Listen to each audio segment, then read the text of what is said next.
काव्य के नियमों से अलंकृत रघुवर चरितम मुनि प्रणीतम दश शिरसश्च वधम निशामयध्वम।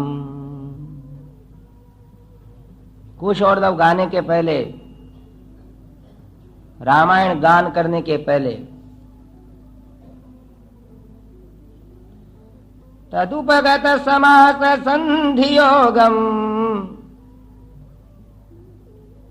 श्रोताओं को सावधान करते हुए कहते हैं कि समस्त काव्य गुणों से युक्त इस ग्रंथ को आप सुनिए और जो अपने जीवन पर प्रकाश डालता है, भगवान राम का प्रेम उत्पन्न करता है, उससे समझिए राम हैं, बहुत अच्छी बात है, पर अगर भरत नहीं होवे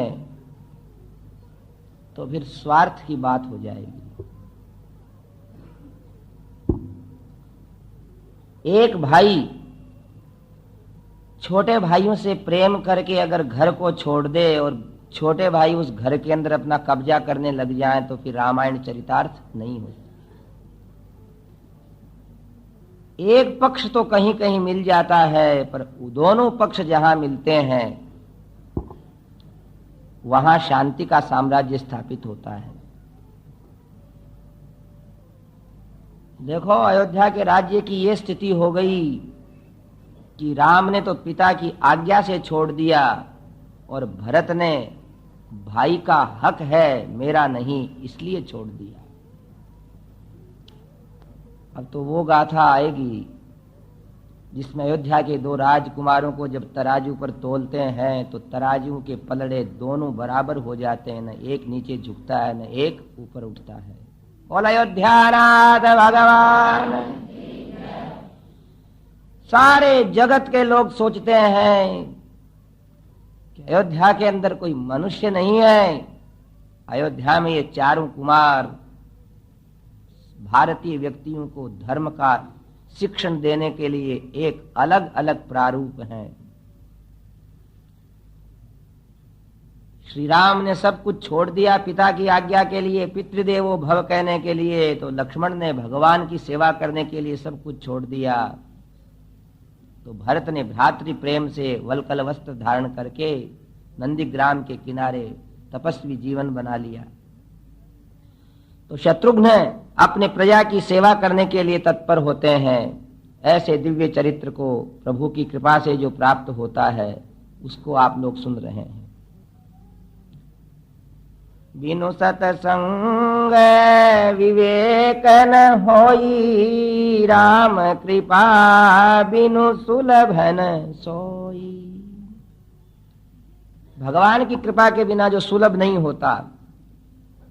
आप हम सब भाग्यशाली हैं जो ऐसे सुंदर मांगलिक समय में भगवत चर्चा सुन रहे हैं। श्री राम जय राम जय जय राम,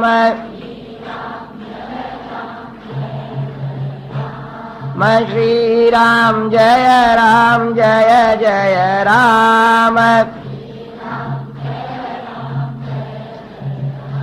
हम श्री राम जय जय राम, हम श्री राम जय जय राम, हम श्री राम जय जय राम।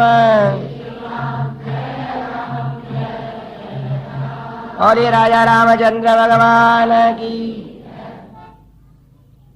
महाराज दशरथ ने सत्य प्रतिज्ञा के हेतु अपने प्रिय पुत्र भगवान श्री राम को वनवास भी दिया। सत्य प्रतिज्ञा के हेतु हो, राजधर्म भी निभाया और एक श्रेष्ठ पिता जिसकी आज भी कोई तुलना नहीं है कि पुत्र के वियोग में प्राण भी दे दिए। दो कामों की सिद्धि, दो महान कार्यों की सिद्धि।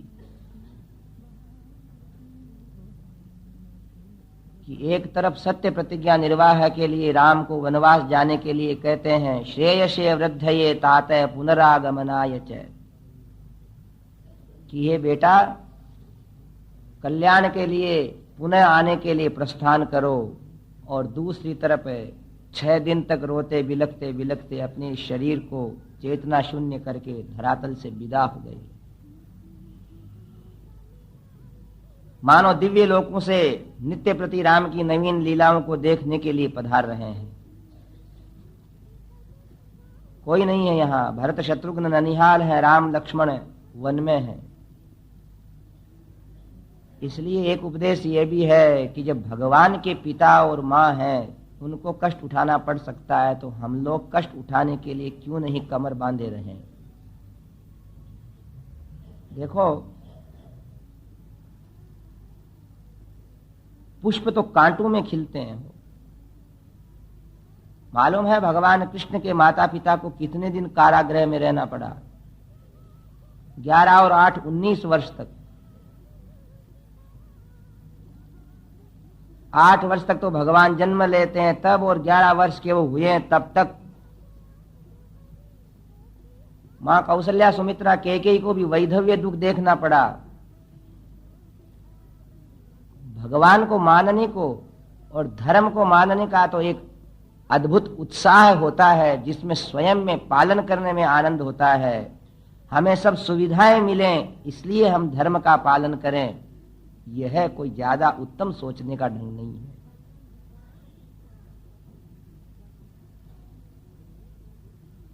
तब सारे मंत्रियों की बैठक बैठी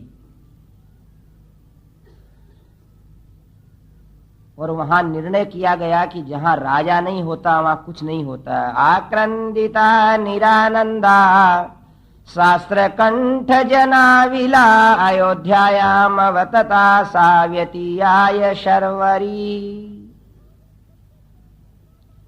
वो एक रात्रि तो ऐसे ही रोते बिलखते बीत गई। बाकी सब लोग एकत्रित होकर के कहते हैं कि जहां अराजकता होती है, यानी राजा नहीं होवे। आप सुनते हो, राजा को बनाए रखना प्रजा का धर्म है, और नहीं राजा होता है तो क्या स्थिति होती है? टकाशेर भाजी और टकाशेर खाजा, अंधेर नगरीर चौपट राजा। राजा नहीं होता, चौपट हो जाता, कोई चीज के भावताव नहीं रहते, लुटेरे हो जाते हैं लोग।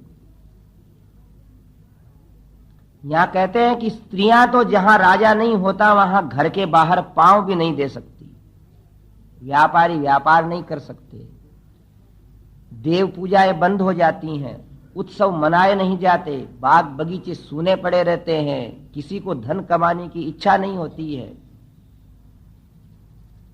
श्री रामायण के अंदर इतने बताई हैं बातें। वशिष्ठ जी को बुलाया सब लोगों ने। येषां तद्वचनं श्रुत्वा वसिष्ठः प्रत्युवाचः मित्रामहत्य जनान् सर्वान् ब्राह्मणास्तान् इदं वचः। वशिष्ठ जी को बुला करके क्या कहा कि गुरुदेव, महाराज दशरथ के उपस्थित रहते हुए ही हम सब लोग आप ही की बात मानते थे प्राय। अब बताओ, ऐसे में जब महाराज दिवंगत हो गए, भरत शत्रुघ्न ननिहाल हैं, राम लक्ष्मण वन में चले गए, हमें क्या करना चाहिए? वशिष्ठ जी ने कहा कि दिवंगत व्यक्ति की इच्छाओं की सुरक्षा होना चाहिए। ध्यान दें, हो आप भी कई अपने मित्रों के मित्र हो सकते हैं। आप हम पर विश्वास करके लोग अपने लाखों करोड़ों रुपए छोड़ करके सिधार भी जाते हैं। हम सब का नेक कर्तव्य यही रहता है कि उसकी इच्छाओं की रक्षा होवे, अपने मन से कुछ नहीं करें। यह भी धर्म है। वशिष्ठ जी ने कहा, मंत्रियों क्या पूछते हो? आज मेरी आंखों में आंसू आ रहे हैं। मंत्रियों,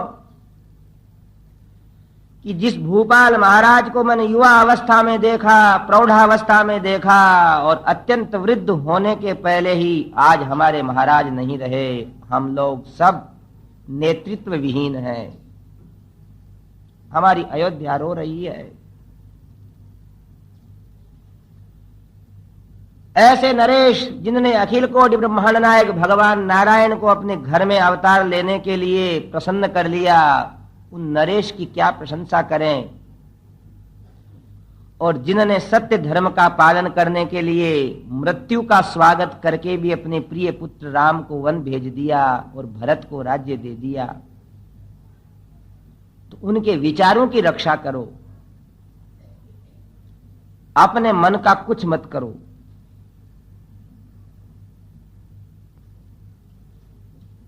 उन भरत को कैकेयी महाराज के यहां पधारे हुए हैं, वहां से लाने के लिए दूतों को भेजो। एहि सिद्धार्थ विजय जयंता शोक नंदन श्रूयतामिति कर्तव्यम सर्वानेव ब्रवीमि वह।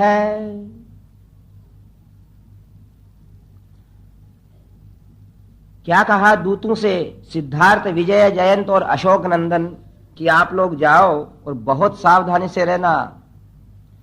आप लोगों ने अधिक ननिहाल रहने के कारण भरत का अनुभव नहीं किया है। अगर राम के वनवास का और महाराज दशरथ के परम धाम सिधारने का समाचार वो जान जाएंगे तो यहां आएंगे नहीं, सीधे वन चले जाएंगे। जाओ और उनसे कहना भरत जी से कि सब कुशल है, आपको वशिष्ठ जी ने बुलाया है। क्या कहते हैं वशिष्ठ जी कि यहां से बहुत सारे रथ के अंदर भेंट की सामग्री ले जाओ, जिससे अयोध्या के अंदर होने वाले दुखद घटनाओं का भरत को मालूम नहीं पड़े। भले ही एक दिन की जगह 2 दिन लग जावे, शीघ्रता करते हुए भी समय लग जाए तो उतना दुख नहीं, पर यह बात गुप्त रहना चाहिए, नहीं तो भरत का चरित्र विकसित नहीं हो सकेगा। आज्ञा ली गुरुदेव से और सब के सब वो चारों दूत सामग्री लेकर के वहां से प्रस्थान कर जाते हैं। यामेव रात्रिं ते दूतः प्रविशन्ति स्म तां पुरीं भरतेनापि तां रात्रिं स्वप्नो दृष्टोऽयमप्रियः। अब ऐसा मानव शास्त्र है, मानस शास्त्र है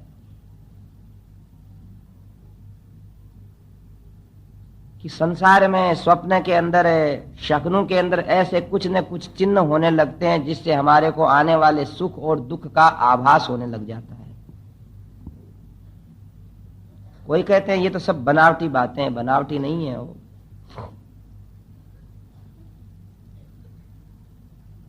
श्री राम जय जय राम,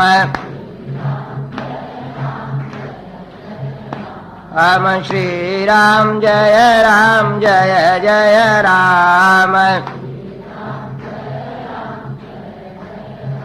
हम श्री राम जय जय राम,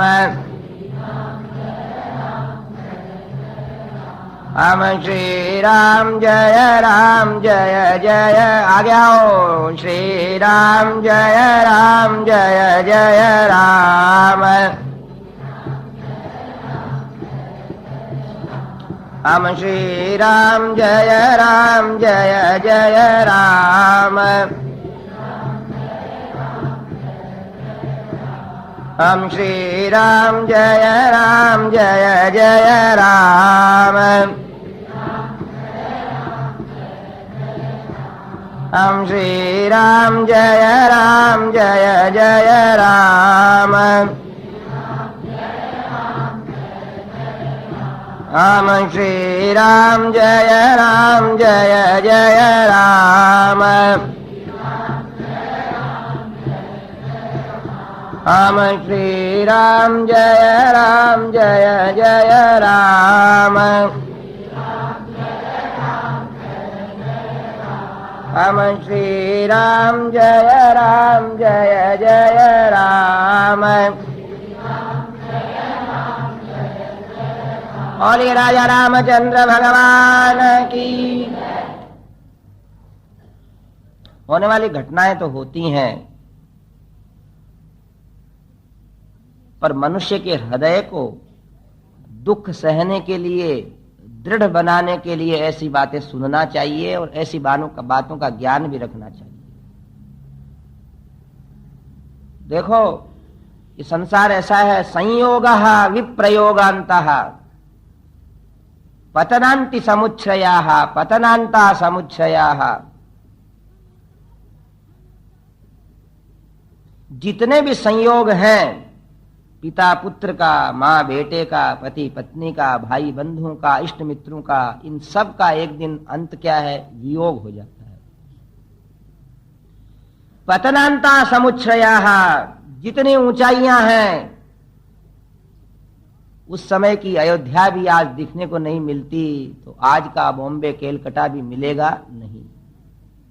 सबको एक दिन ध्वस्त होना पड़ेगा। क्यों मनुष्य इन बातों की चिंता करता है? तुम्हें बसना है, बसो। जब तक भगवान बसाए रखते हैं, बसे रहो। और एक दिन तो ये चमन संसार छोड़ करके जाना पड़ेगा। इसमें दुख की बात क्या है? सर्वे क्षयांतः निचया, जितने भी संग्रह हैं हमारे पास, एक दिन वो क्षय होंगे, समाप्त हो जाएंगे। मरणांतंच जीवितम, और जीवन के अंदर अंत क्या है? मरण है इसका। फिर भी वियोग के समय, मृत्यु के समय, होने वाली हानि के समय, होने वाली दुखद घटना के समय एकदम हृदय सहन नहीं कर सकता है। इसलिए विधाता ने, इस संसार को बनाने वाले उस परमात्मा ने ऐसी मानसिक शास्त्र की रचना की है कि जिससे मनुष्य को पहले ही थोड़ा आभास हो जाता है। भरत अपने ननिहाल के अंदर रह रहे हैं, मित्रों के पास बैठे हैं, बातचीत कर रहे हैं मित्र, किंतु भरत आज अपने आप धीरे धीरे अपने नेत्र कमलों में से आंसू की झड़ी लगा रखी है। उनने कहा, हे बंधु, आज क्या बात है? स्वप्ने पितर मद्राक्षम मलिनम मुक्त मूर्धजम पतंतम अद्रिशिखरात कलुषे गोमये हृदय। मित्रों ने पूछा, उदास क्यों है तुम भरत? तब उनने कहा कि मेरे को ऐसा भयंकर स्वप्न आया, मेरे पिताजी को मैंने देखा जिनके केश खुले हुए हैं, एक पर्वत से नीचे गिर रहे हैं, और गिरने के बाद पृथ्वी पे नहीं गिर रहे हैं, एक गड्ढे के अंदर गिर रहे हैं, खड्डे में गिर रहे हैं। गिरने के बाद भी वो उठे नहीं, अपने मुख से तेल पी रहे हैं, तिल खा रहे हैं, और लाल वस्त्र पहनी हुई स्त्रियां उनको खींच करके दक्षिण दिशा की ओर ले जा रही हैं। मेरे को स्वप्न अच्छे नहीं आए। मेरी अयोध्या के अंदर है मेरे मित्रों, कुछ न कुछ दुर्घटना घटना हो गई है जो मेरे को यहां संकेत दे रही है। ऐसा स्वप्न शास्त्रों में लिखा है कि भैंसा महिष होता है, इसके वाहन के ऊपर बैठना, खर से जूते हुए गाड़ी में बैठ जाना, दक्षिण दिशा में जाना, समुद्र सूखा हुआ दिखना, नदी तालाब में जल नहीं दिखना, ऐसे स्वप्न यदि आते हैं तो स्वयं का, राज राष्ट्र का भला होने वाला नहीं है, ऐसा निश्चित मत है। और कभी व्यक्ति स्वयं देख ले अपना ऐसा स्वप्न कि मैं पर्वत से गिर रहा हूं, खड्डे में डूब रहा हूं, तब उसको इस संसार से प्रेम छोड़ करके ईश्वर से मन लगा लेना चाहिए। यही इस स्वप्न शास्त्र का फल है। श्री राम जय जय राम। हम श्री श्री राम जय जय राम। हम श्री राम जय जय राम। हम श्री राम जय जय राम। हम श्री राम जय जय राम। इमां च दुःख दुःस्वप्न गतिं निशम्य हि त्वनेक रूपाम वितर्कितां पुरा भयं महत्तद् हृदयान्न याति मे विचिन्त्य राजानमचिन्त्य दर्शनम्। हे मित्रों, मैं इतने दूर बैठा हूं, अगर मेरे पिताजी को इस तरह कुछ हो गया तो मैं कितना दुर्भाग्य वाला रहूंगा। मुझे विश्वास जरूर है कि हमारे को पिता के समान स्नेह करने वाले भाई भरत ऐसी स्थिति तो नहीं आने देंगे कि हम पिता से दूर रहें। तब मित्रों ने उनको बात के अंदर लगाना शुरू किया। इधर वो दूत पहुंच जाते हैं। भरते ब्रुवति स्वप्नम दूतास्ते क्लांत वाहनः प्रविश्य साह्य परिखम रम्यम राजगृहम पुरम। इस प्रकार जब उन दूतों को आते हुए देखा, राजप्रासाद में उनका राज सेवकों ने स्वागत किया। मित्रों के साथ बैठे हुए भरत जी को सूचना देने गए कि आपके नगर से, आपके पिता की राजधानी से दूत आए हैं, आपको लेने आए हैं। भरत दौड़े दौड़े जाकर के उनके दर्शन करते हैं और वशिष्ठ जी के कहने से वो ऐसे प्रसन्न दिख रहे हैं कि रोष को, दुख को छुपा लिया। वही मंत्री होते हैं जो स्थिति को संभाल लें। अरे वो कोई मंत्री होंगे जो अपने स्वार्थ के लिए, स्थिति को बिगाड़ने के लिए अपने और कोई कुकर्म है वो शुरू कर दे। इनको मंत्री कहते हैं। कुमार भरत, ये आपके अपने मित्रों को बांटने के लिए अयोध्या से सामान लाए हैं, अभी बांटो आप। तो भरत का दिल धोखा खा गया कि मैंने जब तब किया उससे विघ्न टल गए दिखते हैं। अयोध्या में तो कुशल मंगल है। बहुत गहराई से उनको देखा किंतु भरत नहीं भांप सका। उनने पूछा, आर्या च धर्म निरता धर्मज्ञा धर्मवादिनी अरोगा चापि कौसल्या माता रामस्य धीमतः। आर्या च धर्म निरता धर्मज्ञा धर्मवादिनी। कौशल्या के लिए हैं इतने विशेषण कि जो सब में हमारी बड़ी अम्मा है और धर्म में निरत रहती है, दिन रात धर्म का पालन करती है। ध्यान देना, धर्मवादिनी, धर्म की बात कहती भी है, धर्म को जानती भी है, धर्मज्ञा, और धर्म निरता, धर्म का पालन भी करती है। इसलिए राम का जन्म हुआ है। ऐसा नहीं है कि कौशल्या के कहने, समझाने और स्वयं के करने में कोई अंतर है। जिन कौशल्या जी को महाराज दशरथ भी ये कह करके कहते हैं कि देवी तुम्हारे विषय में अयोध्या के हर नर नारी का मातृत्व भाव है। अरोगा चापि कौशल्या माता रामस्य धीमतः है। हे मेरे मंत्रियों, वो राम जी की मां कौशल्या सुखी है न। क्वचित सुमित्रा धर्मज्ञा जननी लक्ष्मणस्य या शत्रुघ्नस्य च वीरस्य अरोगा चापि मध्यमा। लक्ष्मण की और शत्रुघ्न की मां धर्म को जानने वाली सुमित्रा सुखी है ना। अब अपने मां के लिए कहते हैं, आत्मकामा सदा चंडी क्रोधना प्राज्ञ मानिनी, कि अपने ही बात की स्थापना करने वाली। ये नारी के अंदर होने वाले दोष के बारे में लिखा है। हमने जो कहा वो होगा। देखो, ऐसा नहीं सोचना किसी को भी, जिसमें सबका भला है वो होना।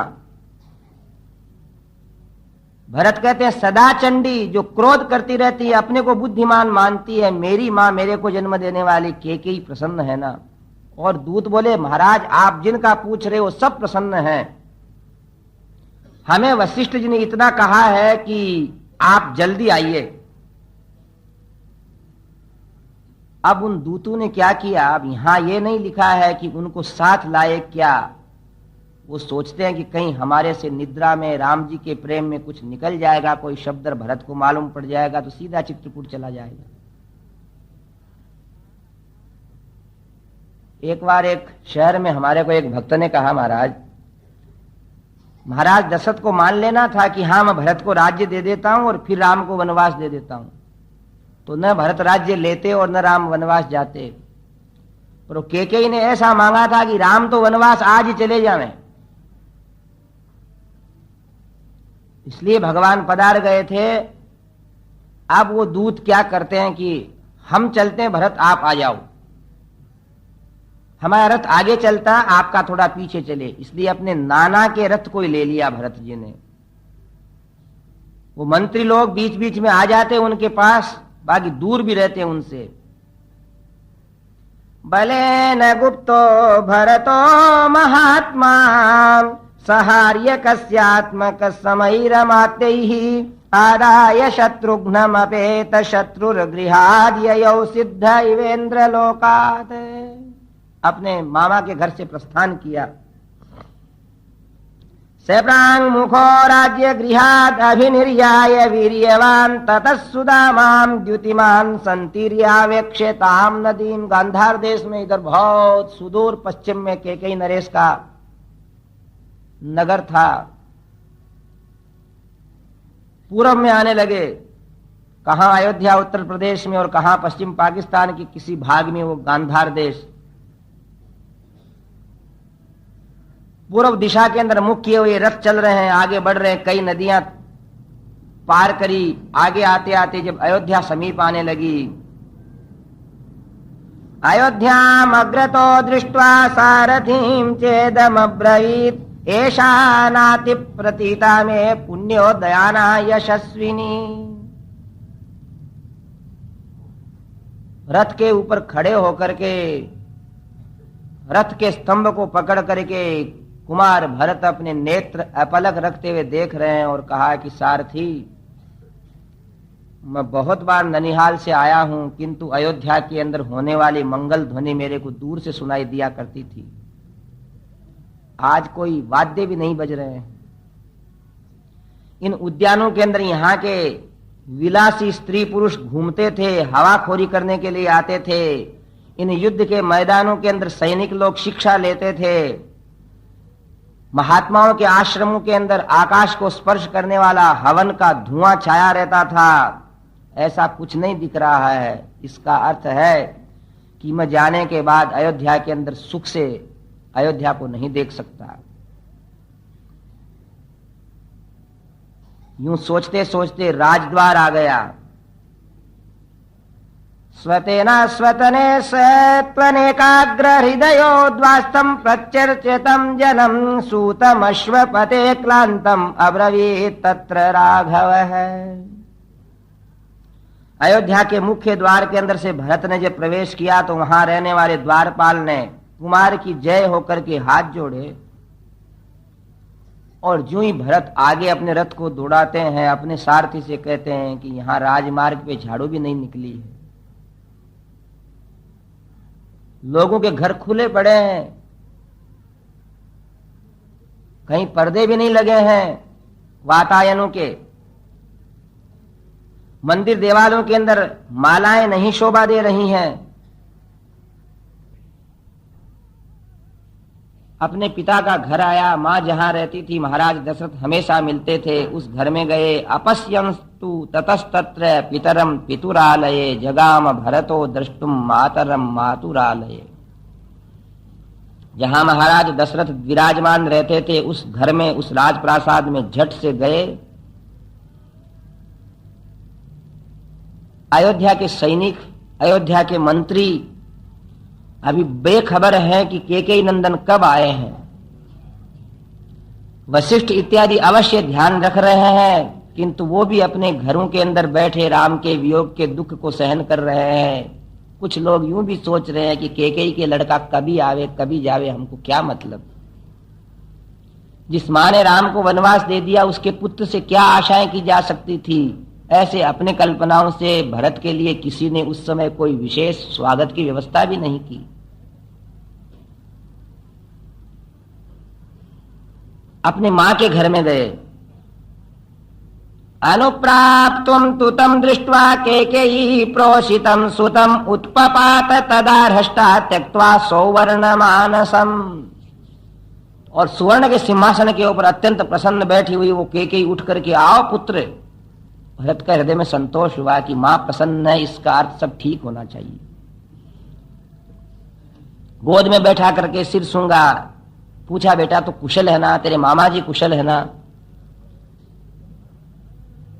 सब कुशल है। नाना जी का नहीं पूछा, बात थी ना कल सुनी थी ना आपने। कितने दिन हो गए तुम्हें आए हुए, कब वहां से रवाना हुए? तो भरत कहते हैं कि अम्मा मैं आज 7वें दिन यहां पहुंचा हूं, 7 दिन व्यतीत हो गए हो, और मेरे को जितना मार्ग के अंदर श्रम हुआ वो हम धीरे धीरे आने से नहीं हुआ। जो कुछ पिताजी ने हमारे को, मामा जी ने दिया है, वो पीछे से सारी वस्तुएं आ रही हैं आपके लिए, राम के लिए, लक्ष्मण भरत शत्रुघ्न के लिए, अयोध्या के निवासियों के लिए, मंत्रियों के लिए बहुत सुंदर सुंदर कंबलें भेजी हैं। इसका मतलब है कंबल उधर उस समय भी बहुत अच्छी होती थी, लिखा है यहां। पर मां एक बात बता मेरे को, पिता पिता होते हैं हो, कि जब जब मैं ननिहाल से आया, मार्ग में धूप के कारण मेरे पसीना आ जाता, उड़ी हुई धूल मेरे छा जाती थी, कपड़े भी थोड़े स्वच्छ नहीं रहते थे, और जिस समय महाराज दशरथ को प्रणाम करता, गोद में बैठा करके मेरे पसीने को अपने हाथों से पोंछ करके पीठ को जिस प्रकार थपथपाते थे, मेरा प्यार दुलार करते थे, तो मेरी सारी थकान दूर हो जाती। हम चारों भाइयों के वो पूजनीय परम वात्सल्य संपन्न महाराज दशरथ आज कौन से घर में हैं? उनको मैं प्रणाम करूं तब मां फिर मैं तुमसे खूब बातें करूंगा। मेरे पिताजी को बताओ। पितुर्ग्रहिष्ये पादौ च तम ममाख्या ही पृच्छत है आहो स्विद अम्ब ज्येष्ठायाः कौसल्यायाः निवेशने। कौशल्या जी के यहां है तो मैं वहां जाऊं फिर? कैकेयी ने कहा बेटा बैठ, बताती हूं। या गति ही सर्वभूतानाम ताम गतिं ते पिता गतः राजा महात्मा तेजस्वी आयजूकः सतांगतिः।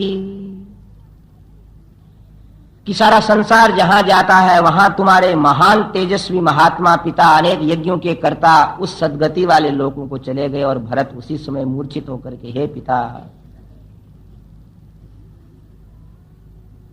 मुझे तो वहीं दिख रहा था कि आपके दर्शन मेरे लिए सुलभ नहीं होंगे।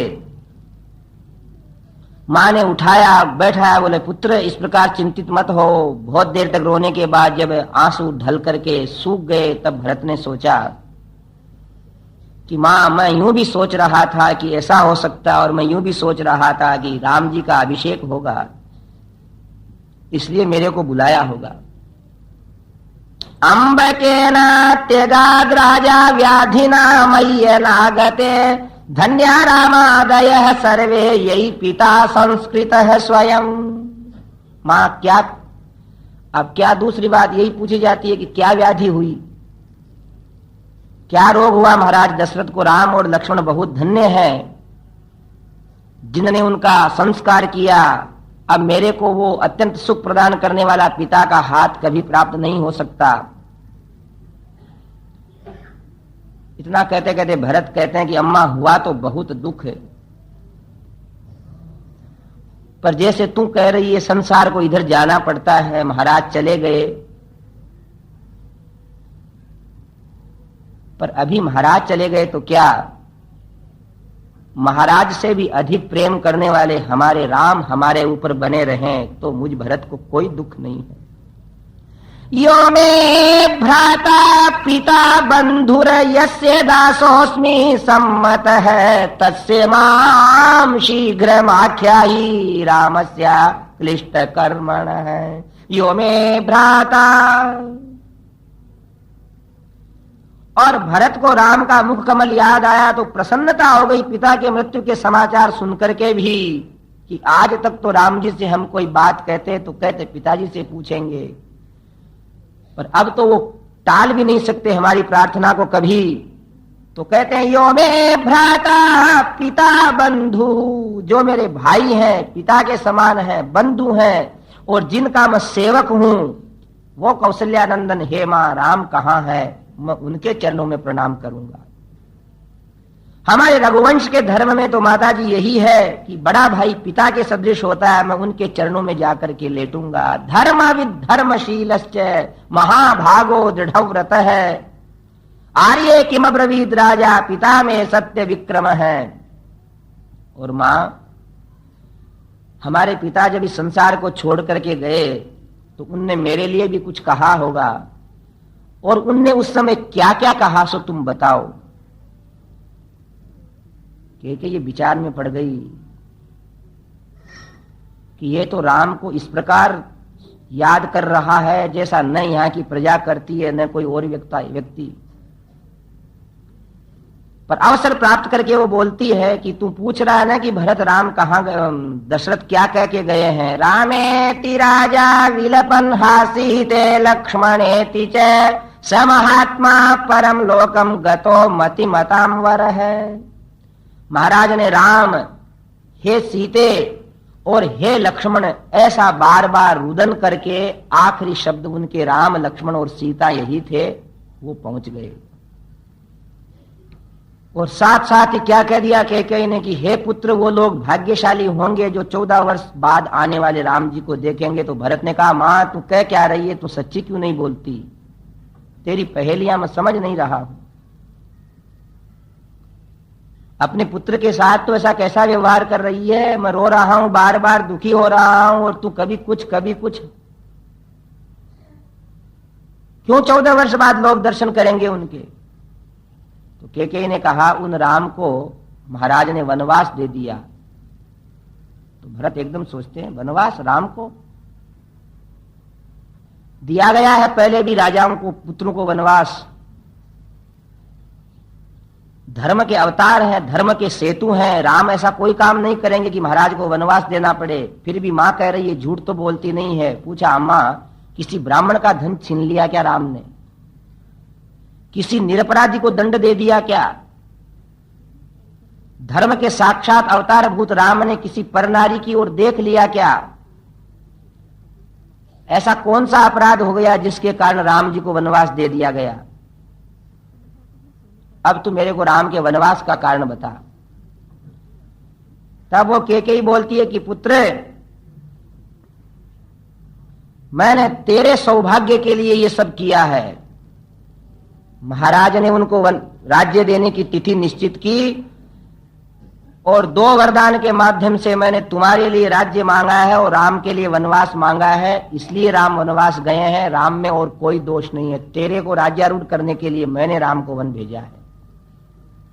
अब तुम बिलखे मत, रोवे मत, और तुम इस प्रकार राज्य संभाल। श्रुत्वा तो पेतुरवृत्तम भ्रातरौ च विवासितौ भरतो दुःख संतप्तम इदं वचनमब्रवीत किन्नु कार्यम हतस्य है मम राज्य न शोचत है विहीनस्याथ पित्रा च भ्रात्रा पित्र समेन च।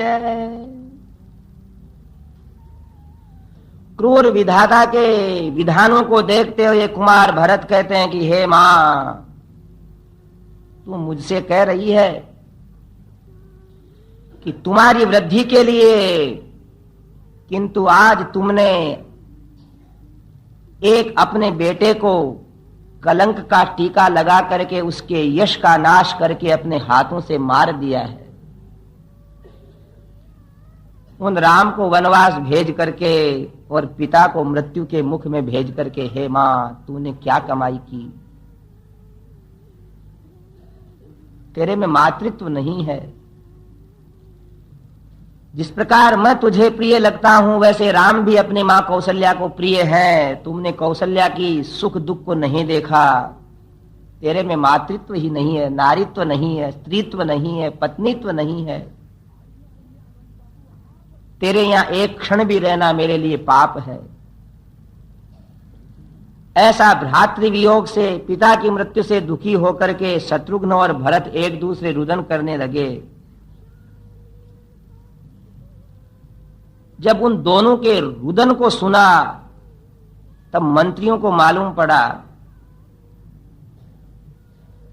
कि सारे के सारे एक दूसरे से सूचना करने लगे कि केकई नंदन भरत आ गया है, मां के पास है, रो रहा है, महाराज के समाचार सुन लिए दिखते हैं, हम लोग सब चलो। इधर सुमित्रा ने जब सुन लिया भरत शत्रुघ्न का रुदन, तो कौशल्या जी से कहा कि वो केकई का पुत्र आ गया है। अब कौशल्या जी रोती हुई क्या कहती हैं सुमित्रा से कि सुमित्रा, जब मैंने राम से वन जाने की बात, साथ में जाने की बात कही, तो राम ने मेरे से कहा कि महाराज दशरथ जब तक जीवित हैं, अम्मा तुम कहीं नहीं जा सकती। और अब महाराज दशरथ भी है, सुमित्रा दिवंगत हो गए, अतः मैं जाती हूं शत्रुघ्न के पास और उससे कहती हूं कि ये राज्य संभालो तुम, और मेरे पुत्र के पास मेरे को तुम सैनिकों की रक्षा में पहुंचा दो। अब सुमित्रा और कौशल्या अपने महल से केकई के महल की ओर प्रस्थान करती हैं। 7 दिन महाराज को दिवंगत हो गए, उसके 6 दिन पहले राम जी वनवास गए थे। 7 और 6 13 दिन के अंदर कौशल्या का शरीर जर्जरित हो गया। सुमित्रा उनके हाथ पकड़े हुए लेके आ रही है, और भरत उधर से अपने मां का राजप्रासाद छोड़ करके कौशल्या के महल की ओर प्रस्थान कर रहे हैं। बीच में एक बहुत बड़ा चौबारा आता है, कक्ष आता है, बड़ा कक्ष, जिसके अंतर्गत उसकी सीमा में कौशल्या सुमित्रा आई और इधर भरत वहां पहुंचे।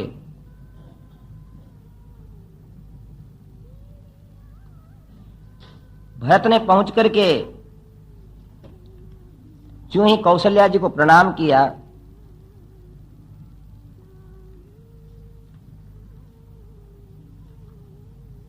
आगत है क्रूर कार्यायः केकेय्यः भरत सुतः तमहं द्रष्टुमिच्छामि भरतं दीर्घदर्शिनम्। उस समय भरत से कौशल्या जी कहती हैं कि हे केकई नंदन, मैं तुम्हारे को पास ही देखने के लिए आ रही थी, तुम राज्य करो और मेरा बेटा राम जहां रह रहा है, मेरे को मेरा यज्ञ कुंड साथ लेकर के मेरे पुत्र के पास भेज दो। तुम्हारा राज्य संभाल लो, सारी वस्तुएं देख लो, हमें प्रस्थान करवा दो यहां। इदंते राज्य कामस्य राज्यम प्राप्तम कंटकम संप्राप्तम बत केकय्या शीघ्रम क्रूरेण कर्मणा।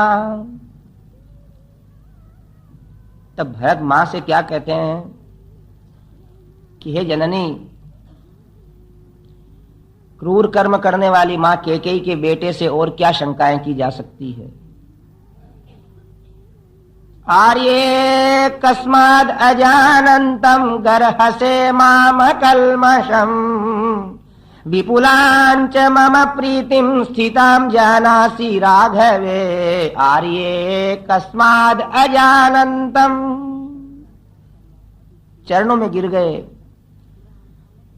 कि मां, आज तक मेरे को आपने समझा है, किंतु इस भयंकर भूचाल के अंदर जिस दृष्टि से आप केकई को देख रहे हो, उसी दृष्टि से क्यों देखती हो? मेरे को दशरथ पुत्र के रूप में देखो। मैं केवल केकई नंदन नहीं हूं, मैं राम का छोटा भाई हूं, मैं राम का दास हूं। सूर्य वंश के अंदर जिन राजाओं के अंदर जो रक्त बह रहा है, मां मेरी धमनियों के अंदर ही वही रक्त बह रहा है। मेरी मां ने मेरे को कलंकित बना दिया। आप नहीं, संसार का एक एक प्राणी अगर मेरे को इस प्रकार कटु वचन कह करके पुकारे, अयोध्या के लोग कहें कि ए भरत तू तेरा राज्य कर, हम वन में जाते हैं, तो मैं नाराज नहीं होने वाला, क्योंकि मेरा जन्म कैकेयी के पेट से हुआ है। सारे अयोध्या के सुख को आग में डालने वाली उस नारी से जन्म लेकर के मां मुझे लोग इस प्रकार नहीं कहेंगे तो क्या कहेंगे। किंतु जननी, जो व्यक्ति किसी आए हुए प्यासे व्यक्ति को पानी मांगने के ऊपर भी घर में मना कर दे, उसको जो पाप लगे वो पाप मेरे को लगे, यदि मेरी सहमति हो उस कार्य में तो। और अब कौशल्या देखने लगी भरत को कि जिन पापों के प्रभाव से मनुष्य के वंश में कभी संतान का मुख देखने का योग नहीं आवे, वो